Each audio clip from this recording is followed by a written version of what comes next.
Hey, what's up, everyone? Thank you so much for coming and spending some time here with me today.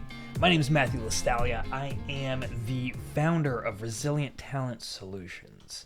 This is a company that I started because I saw the connection between our sense of satisfaction and our sense of fulfillment at work as people as being one of the key components, one of the key aspects of life that we can really make a significant shift within in order to create a kind of cascading effect in the rest of our lives. And what I mean is when we go to work and we're stressed out and we feel underappreciated and undervalued, we are more likely to carry that emotional set, the emotional responses to those things back with us home, and then we're going to feed that into, if we have kids, we're going to feed that into our families, our spouses, our children, our friends, our brothers and sisters and our parents. Like they're going to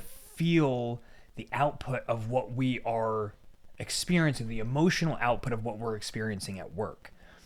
And the beautiful thing about that is that it actually swings both ways. So it's not just you had a really crappy day at work and then they're going to feel that. That's absolutely true. That is going to happen. However, it's also true that if you have an amazing day at work and you come home just shining, and just glowing, that they're going to feel that too. And if we're able to create more scenarios like that, then we're going to be able to impact a lot of people and a lot of people's lives and increase a sense of fulfillment, increase a sense of purpose,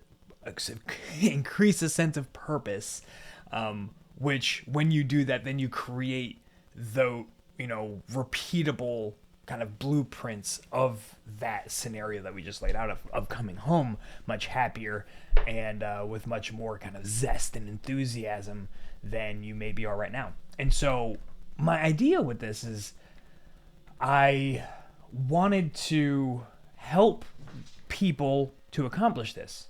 And so originally I was helping people to do this, to find ways to find their work to be more fulfilling and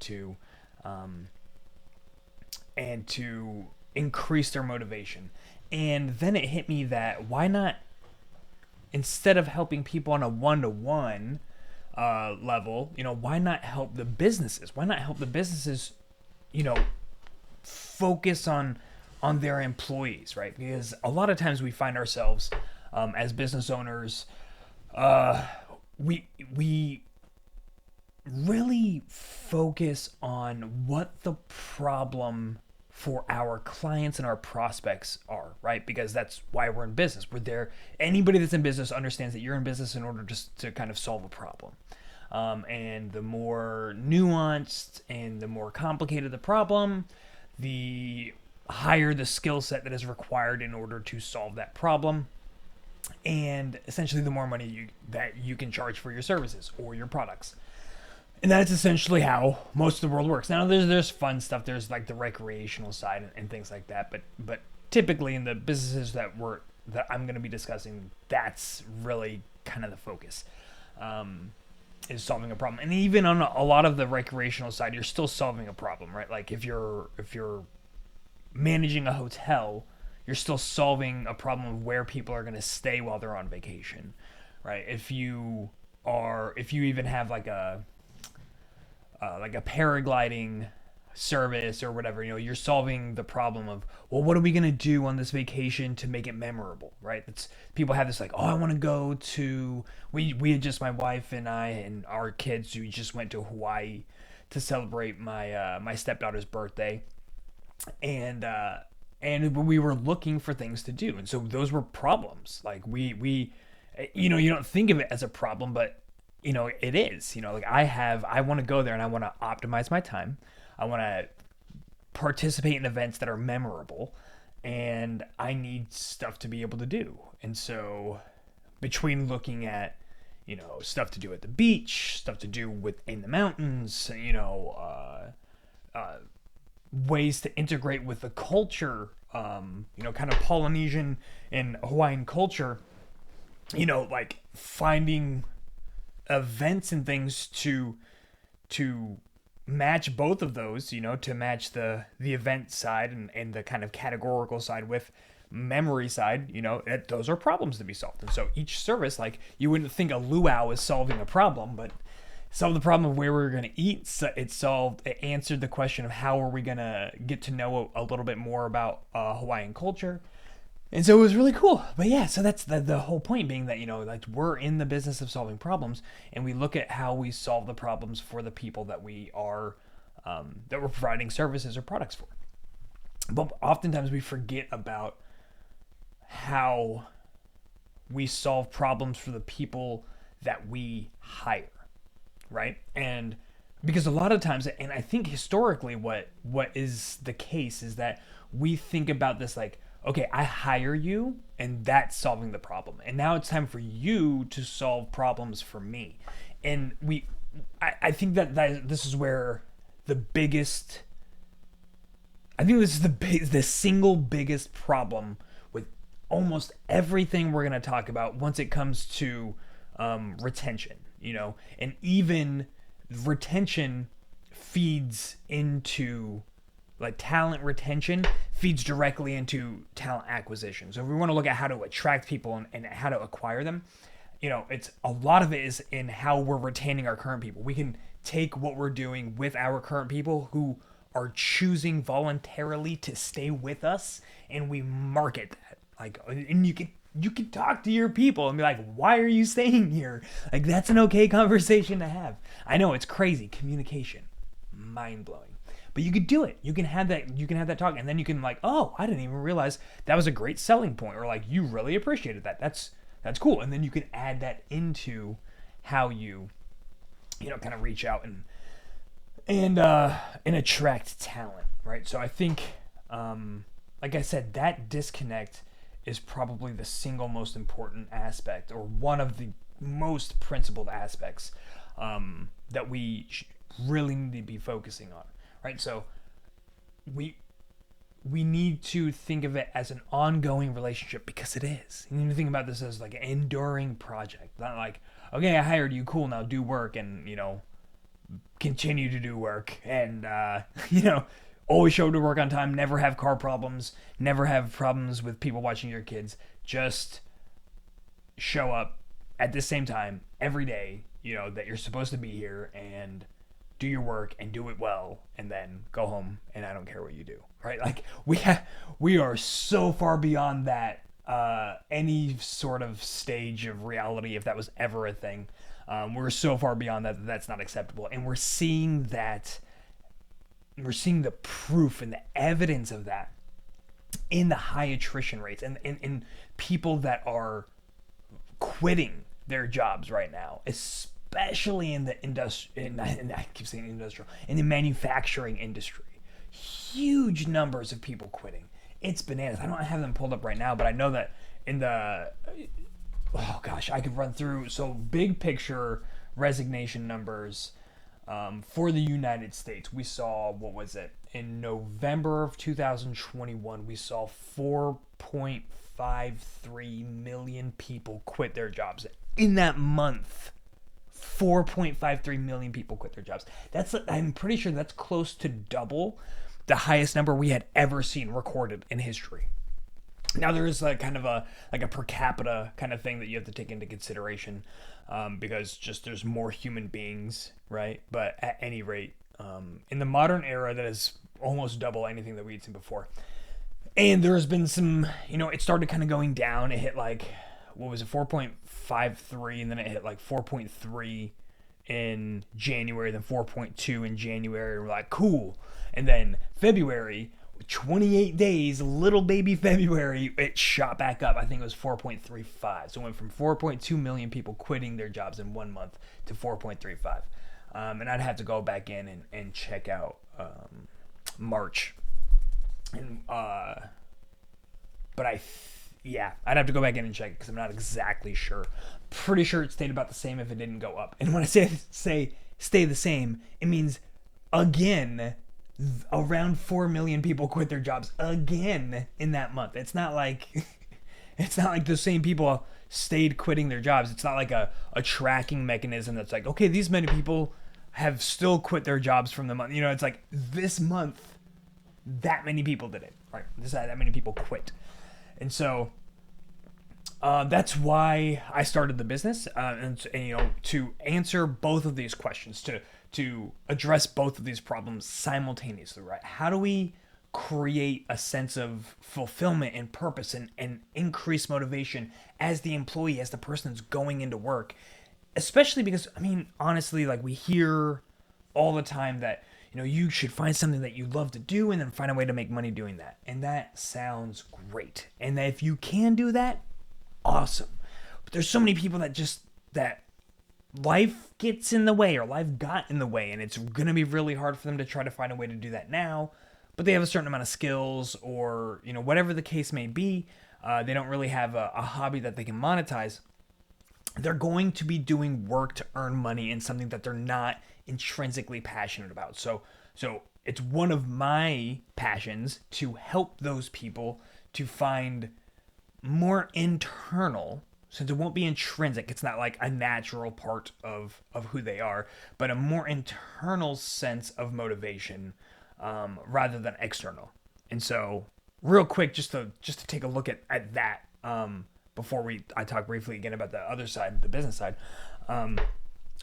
Intrinsic, just real quickly, intrinsic motivation is something that it's like just part of you. It's part of who you are. And so when you get up in the morning and you're like, I just like the way I start my day is by grabbing my guitar and playing it, you know, or like I can't wait to get home from work so that way I can play that guitar, or I can go for a run, or I can, you know, like those things that just nobody's gotta tell you to do it. No one's gotta, you know, you don't even really have to tell yourself to do it. There's just, and it's like the act of doing it itself brings a sense of pleasure and enjoyment, and things like that. So, and then you have, so that's like prime zone, and that's very rare to align that with income, right? So now, I mean, we are able to do that now more than ever, but still, for the vast majority of people, that's not going to be the case.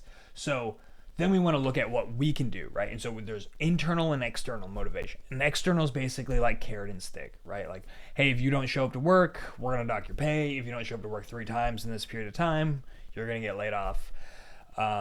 If you hit your sales quota this quarter, you're going to get this bonus. If you put together this many widgets this week, then you'll get a half day off on Friday. That kind of thing, like very direct. You do this and this happens, right? That's essentially what it is. And it's, you do this good and you get this good thing. You do this bad and you don't get this good thing, or you get this bad thing. It's essentially the way that goes. And so then internal is kind of like that middle ground, and that's really what you want to shoot for is something where having done it, having completed a task, having been a part of something, brings you a higher sense of satisfaction. So you may not, and there are tactical ways that you can help to ensure that these events are more likely if you're in the managerial, supervisory kind of positions. I'm not going to dive fully into that because that's not the point of today's episode.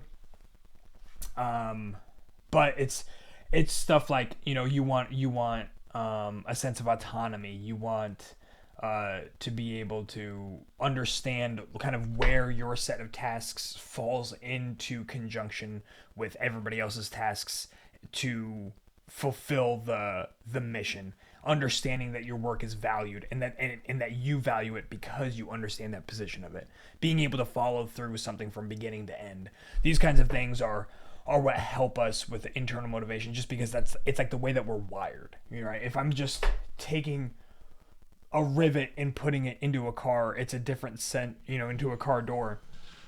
It's a different sense of satisfaction than you would get if you built the whole car, right? If you think about it, because that's really complicated. Like if you had like a model car and you just like, okay, well, the family is all sitting around the table and we have this model car, and or we're building 70 model cars that we're selling online, and I'm in the position where I put this wheel on. I take glue, I put the wheel and I put it on. Take the wheel, glue, put it on. Wheel, glue, put it on. Right? And that is not as satisfying. Or that the satisfaction you get from that is increased when you see the model car at the end and you understand that it's got to have the wheels on it in order for it to look complete and look fantastic.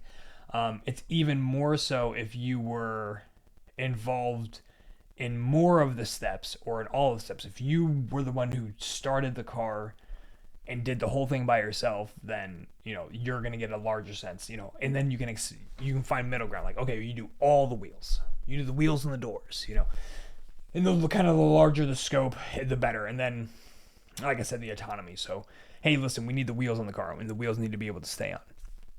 How you do that, I don't really care, but the wheels need to go on. They need to be level.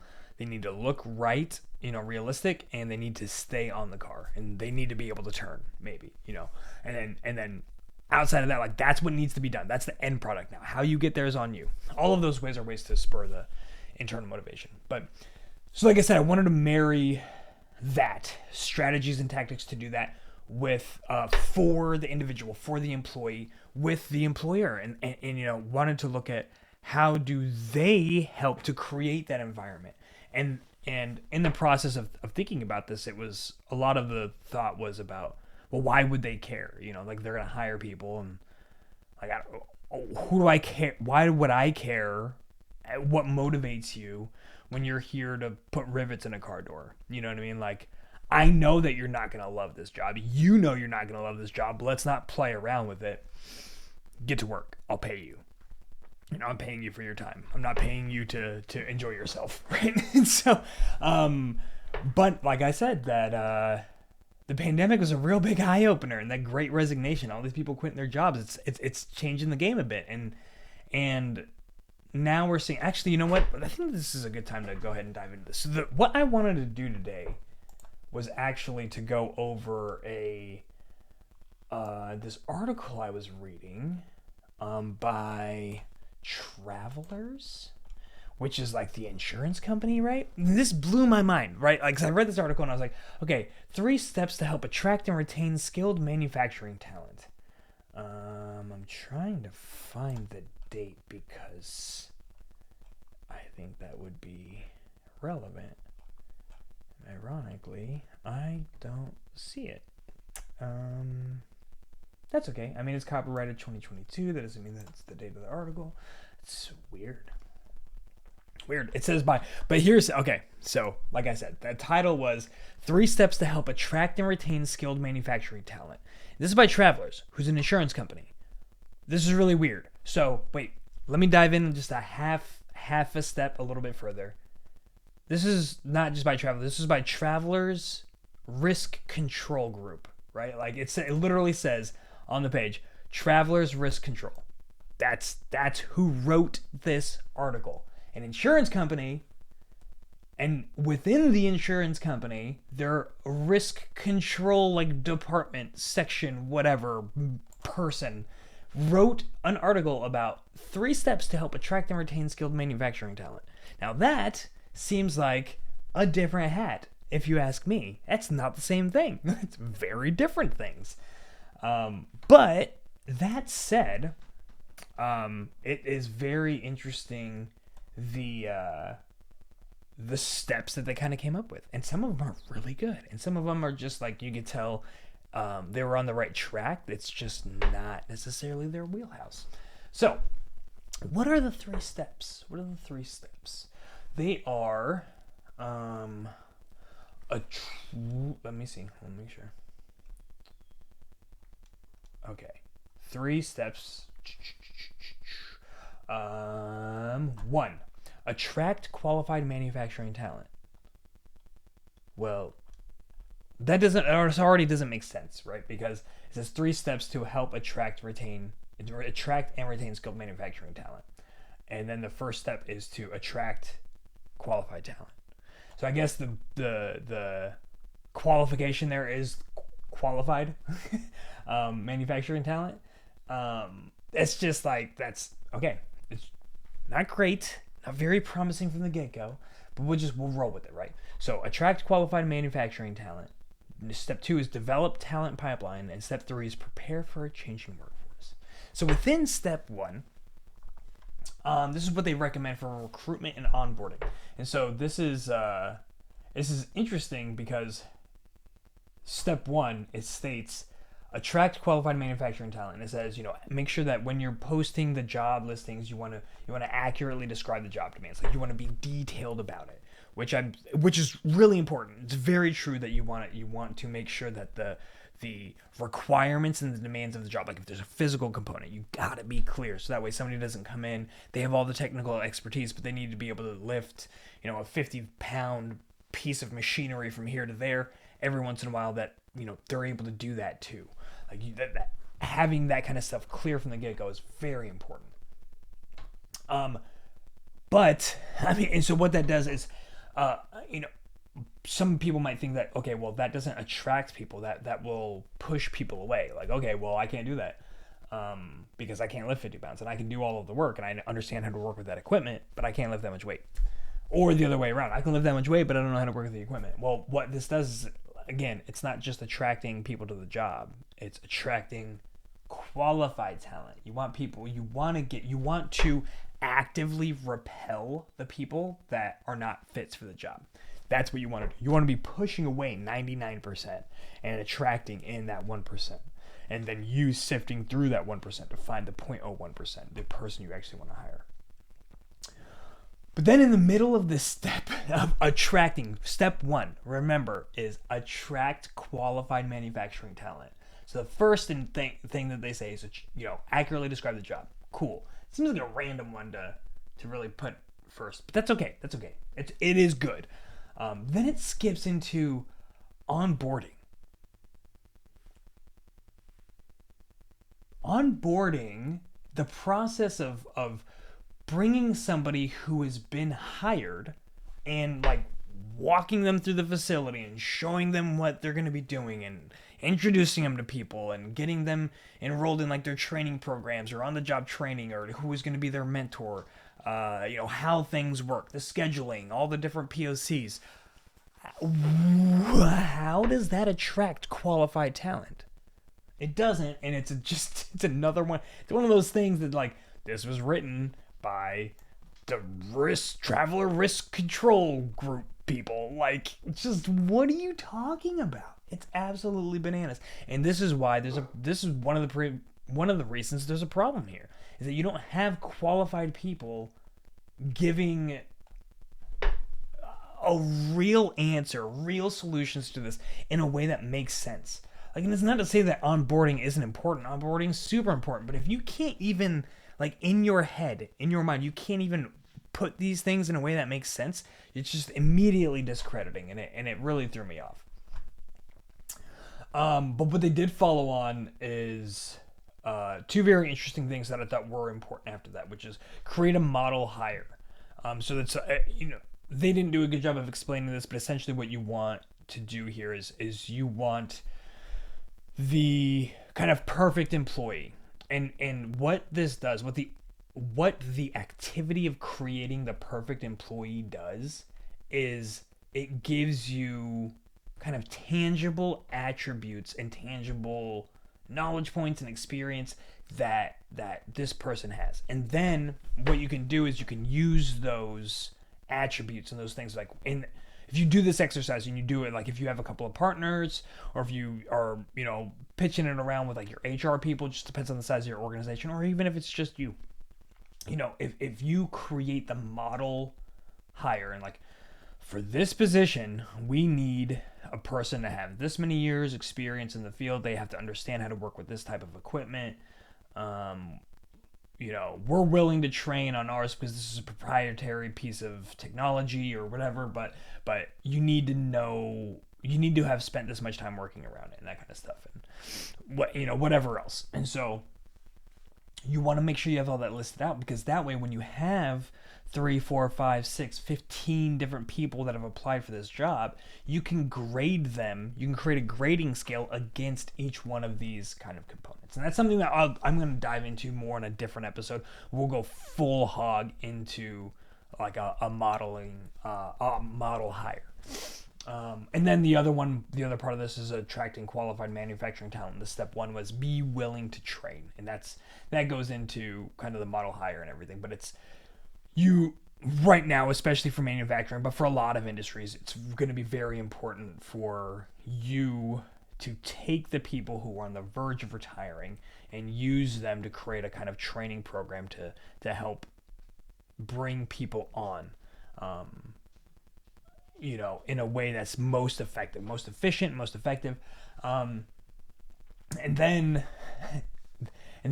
it's really important for you to structure your office. This is not in this article. This is just me spitballing from stuff that I know, is that you don't want to just train people and have them come on and then quit later on, like very shortly after. Your people that are on the path towards retirement that you want to use to be able to create a program of training, you need to make sure that it's a quality program, and part of your focus there with that is retention, right? Like you want to make sure that you're not investing this time into people who are just going to turn around and quit when things get a little bit tough. And there are ways to do it. There are ways to make your culture and to shift your work culture into one that is more conducive to talent retention. But their next thing, right? Again, this article being about attracting and retaining skilled manufacturing talent, is develop a talent pipeline. They talk about this Harvard Business School report on the middle skills gap. It should be encouraging employers to think of sourcing middle skills talent with the same rigor as they optimize their material supply chains, right? So basically, like the way that you go about your supply chains and making sure that you have all of your stuff, that all of the actual materials, all the metals, all the plastics that you need for your production, that you just as aggressively pursue that middle skills employee kind of resource, because that's what it is. That's why they call it, human resources. Human resources got a terrible name, and not for no reason. What I mean to say is for good reason on many occasions, or perhaps not many or most, but enough to kind of trigger people. Like, oh my god, HR. Like, HR can be an amazing resource if it's done right. It can change the whole game, going far beyond just like legal requirements and whatever the case may be, but looking at the side of changing people's lives, both on the management and on the employee or managed side of the house. It can make a huge difference if it's done right. And when you look at your humans as a resource, right, and not purely as a resource, but as a human resource, like people, like these people are bringing this vitally important component to this. Like, I can't make my plastic bottles without plastic, but guess what? I can't make my plastic bottles with plastic unless I have a person who's running the machine to do it. You know what I mean? And so, like, you have to look at it that way, and you have to think the way that we think about, okay, well, based on the demand for the next 6 months, we're going to need this much plastic. Well, based on the demand for the next 6 months, how many people are you going to need to be running the machines and to make that amount of plastic, right? If you understand how much, like, and I'm sure that you do, but if you understand how to project that out and how to say, like, okay, well, if I have 4 guys, working this machine basically on, or for 12-hour shifts, 24 hours a day, and 5 days a week or something like that, then we're able to produce, we have 2 machines that are producing plastic bottles. We got one guy can work it at a time, then they do it, and then they get off their shift, and the next guy comes in, and we're basically just kind of keep this ball rolling for 5 days out of the week. Okay, what would happen if we hired 2 more people and we did 3 shifts?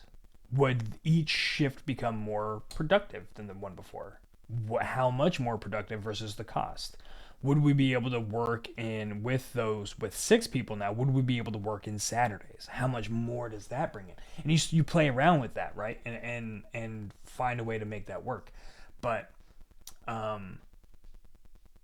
it's understanding that in the same way that you understand the amount of plastic. Like, okay, we have to produce 600,000 of these tubes, at this length between now and the next 6 months, and we need, in order to do that, then you need to be able to calculate how many people that we need to have, and what are the risks involved with having this many. If we go with the fewest amount of people, like, okay, what if somebody gets hurt? What if they get worn out? What if something happens to their car, and we hit this point where there's not somebody there to backfill? So that goes into the pipeline, right?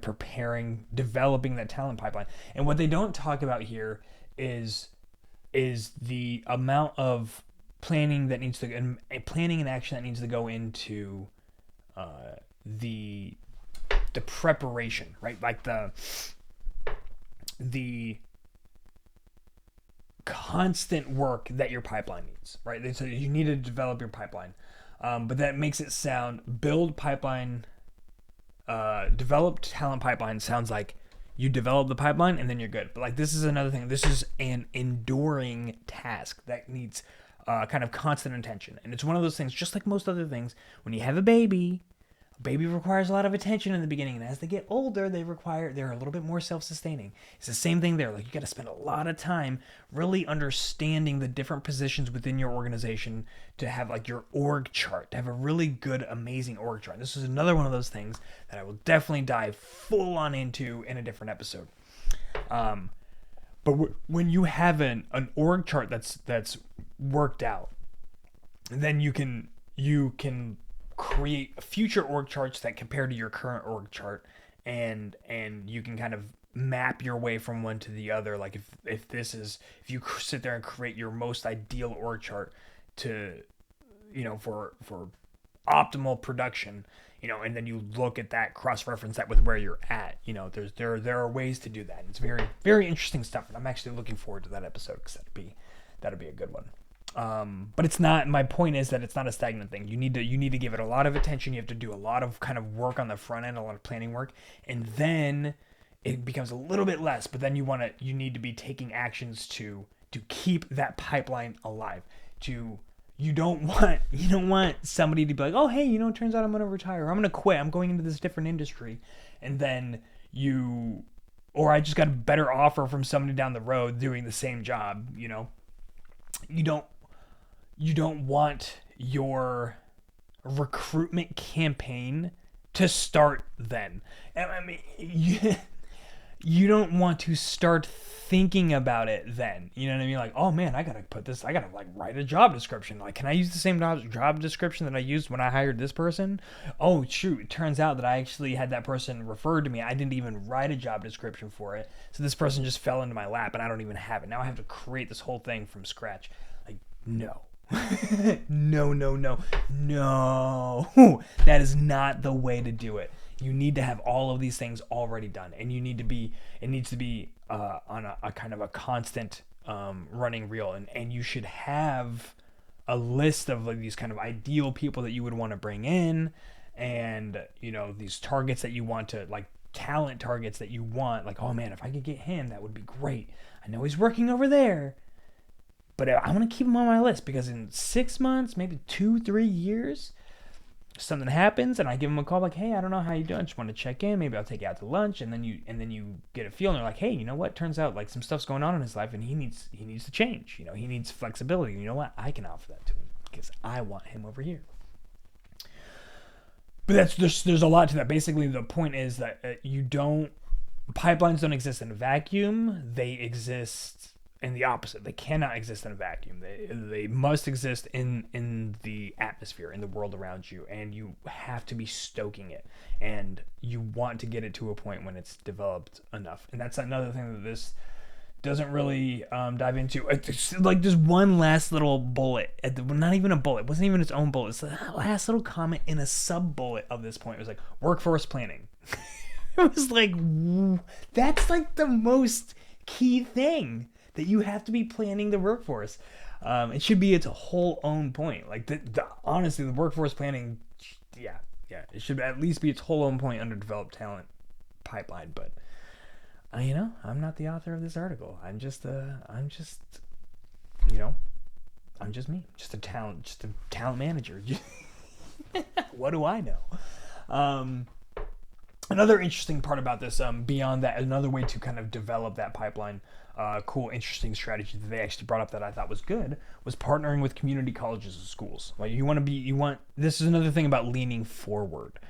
You want to create an environment within the community that paints you in a positive light. There's ways to do this through social media. There's ways to do this through charitable donations, charitable works, collaborations with events, and then to kind of pave the road when your name is out there and all these positive kind of things, and then you're showing up in the schools, you're showing up in the high schools, and you're showing up in the community colleges, and you're doing this partnership. There was something like 72%, this was from the article, 72% describing such programs as an effective strategy to develop a skilled production workforce.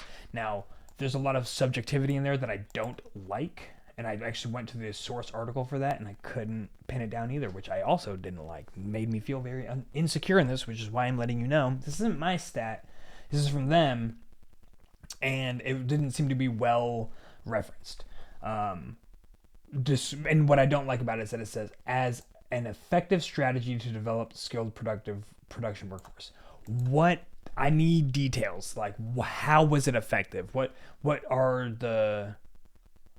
were the numbers before versus after? Give me some comparisons.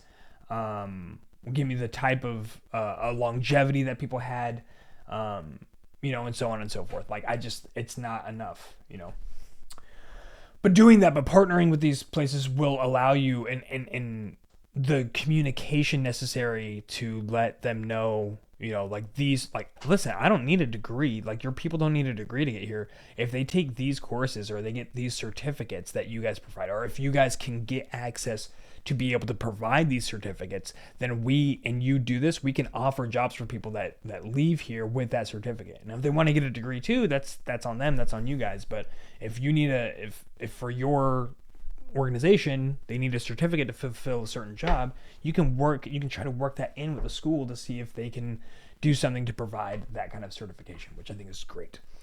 Step 3 was prepare for a changing workforce. And this is good. We kind of touched on this a little bit before, and it has to do with like retirements and people getting ready to leave, and kind of creating that transfer of knowledge program. Taking your retirees, taking the people that are, even if they're not retiring, even if they're getting ready to leave the sector, if they've found that passion that they love, and they're like, hey, turns out that all of these wood tables that I'm making at home, people want to buy them.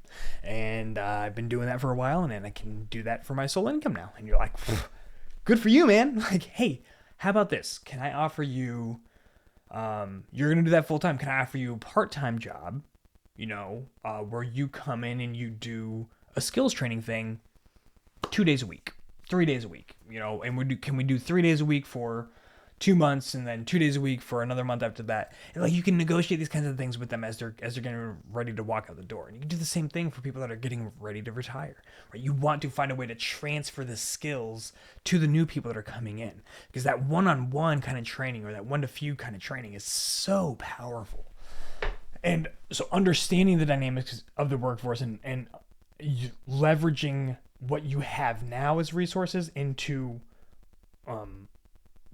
the less qualified resources that are coming in is going to be crucial. But just because there are, there's these powerful misperceptions, especially about the workforce nowadays, and especially when it comes to the manufacturing. This is like specifically to the manufacturing folks. Because I'm going to try to. A lot of this applies to. Almost everything we've talked about applies across the board for people, for all industries, all domains, and so I'll try to be clear when I'm giving you information that is specific towards one industry or another, but this is very specific towards manufacturing. There are three myths that are really hindering the manufacturing field right now, and they are how people look, the perception of training and certificates versus degrees, the perception of, right, so people like look down upon certifications, and if you don't get like a 4 year degree or bachelor's degree or master's degree, then then there's a perception you're not going to get paid as much, your opportunities are going to be less. So this is something that's holding back the manufacturing industry. Another one is the perception of decline due to offshoring jobs. And now I need to do a little bit more research on this, but I saw an article that was written recently that said by 2020, so we should be able to vet this because this is like 2 years ago now. By 2020, manufacturing in the United States should be number one in the world, exceeding China. Right? So I need to verify that number, but I know that as per that article, and I don't remember when it was written, but it was that we were set to exceed China in manufacturing, that we were creating things like the propellers for the drones and insoles for shoes. Like we were manufacturing those here, and that's, I mean, even for me, that was a big eye opener for me, that like we have that level of manufacturing in the United States, because in my head we're offshoring everything, and it's actually been on the increase to become number one in the world, which I think is great. But there's a perception, that's not the perception that is happening, and so there's a branding problem in the manufacturing industry across organizations, across companies, that has to be addressed. And you start the same way that I'm starting with, I was looking at the individual and where they spend most of their time, and how do we change their lives for the better. Like, okay, well, we can work with the businesses, we can make the businesses better, and by making the businesses culture better for those individuals, we make their individual lives better. Right? It's the same thing here. We as organizations, you don't have to try and change the world's perception of manufacturing. It's not your job. But if you change your communities, you get into your community, you show them the jobs, you show them the competitive pay advantages, you show them what your benefits and what you're able to offer, it can make a huge difference. And you show them a career path, right? And respectability, and you bring in people that have been working there and like the lives that they lead, like paint the picture for them, show them the compelling future by throwing it in their face, bringing the people to talk at school assemblies and what have you. And then of course they throw in, because it's the safety place, they're like continuous and tailored safety training. Like they're just like, hey man, safety, like safety. It was there too, it was earlier, and it was actually where was it? Biscuits. It was early on in the article where it talked about another. Okay, here we go. It says it was like before they even got to the bullet points of the three things. It was almost 28% of workplace injuries occur within the first year of employment. And then And then 6 out of 10 positions may go unfilled or may not be filled in a timely fashion, forcing businesses to look for alternative solutions, or if, for example, a less qualified hire. And those two things I think go directly hand in hand, right? Because you get less qualified hires, more likely to get hurt, especially within the first year. After the first year, you kind of get trained to get the hang of things. And so, I mean, you're talking about 30% of the injuries, almost 30% of the workplace injuries occur within the first year of employment. That's a lot.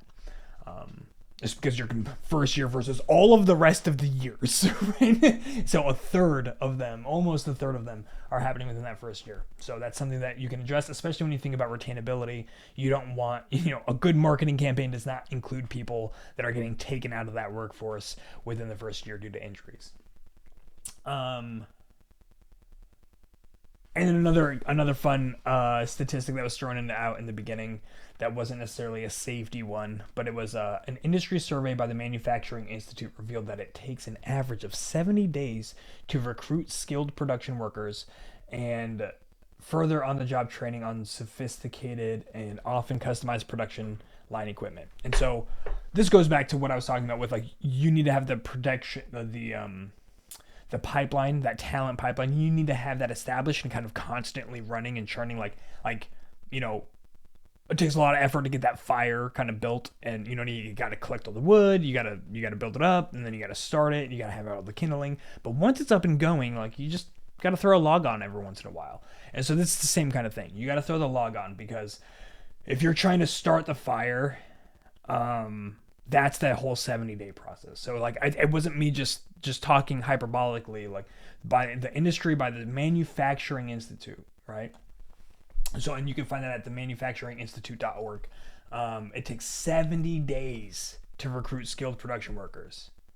And that's the recruiting. You still have to, after you get the 70 days of recruiting, then you still have to do on-the-job training when you have specialized equipment that they may not be familiar with. They're really good, they have a lot of experience, but they haven't worked with that specific piece of equipment. So then it takes even more, right? So you're talking like months and months, like a quarter at least, to get these people up and running. And that's the powerful stuff here, man, is that like you can take proactive courses of action in order to stymie this, to mitigate this risk. And it's something that I think that we all need to be thinking about. And that's really what I wanted to cover today. This is the first episode, so I was really pumped. I have another show that I do that's called Real Resilience with Matthew Lostaglia and me. And that's where I talk about kind of like the worker side, and really like the human side of like motivation and resilience and grit and determination.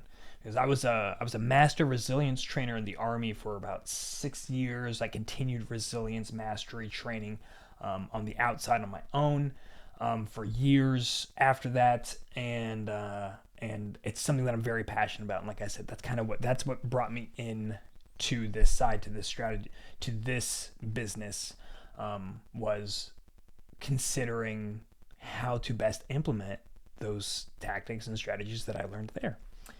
And so I wanted to thank you guys. Thank you so much. I really appreciate you coming and spending some time with me today. I hope that you got some value out of today's episode. If you did, please like this video, like this podcast.